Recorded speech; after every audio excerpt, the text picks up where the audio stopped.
Hi there, it's another beautiful day here in Lagos. I should have been reviewing a car, the Matrix, but I'm feeling quite lazy today, so I decided to just talk about a few things that makes the Matrix interesting. Now, the Matrix only ran for 2 generations. You have the first generation and then this, which is the second generation of the Matrix. The first one is the one you see everywhere, and then the second one looks a lot more interesting. So let's talk about a few facts that makes the Matrix still one of the best cars you can bet. Right, so our battery is on. A few things that makes the Matrix interesting. Now, this particular one is running the 1.8 liter variable valve technology engine we find in the Toyota Corolla. It's here, and that's a very nice, and we know that that's one of the most durable, efficient engines you can have in any car.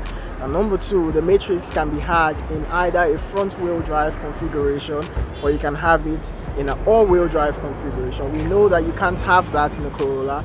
The Matrix is one of the only small cars within Toyota's range that you can have with a front wheel drive configuration or all-wheel drive configuration. Number three, for a car that is relatively compact in its size and its dimensions, you have a whole load of space. Now, one of my only criticisms of this car is the fact that when you're sitting down at the back, you feel like a child because of how low the back seats are.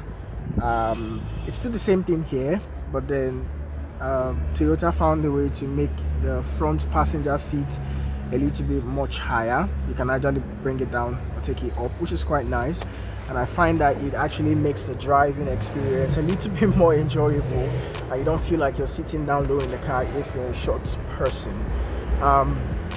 Number four thing that makes this car interesting is the fact that it now comes with a spare tire in the boot, so you can actually save a spare tire right under here.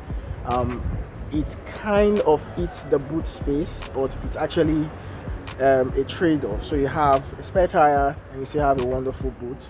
It's still a lift gate, which is a very nice thing. And number five, and the final thing that makes this generation of the Toyota Matrix an interesting car is the exterior design. Now, the first one is not ugly by any standard, but it's just a bit generic. But this particular one looks more interesting than the first one.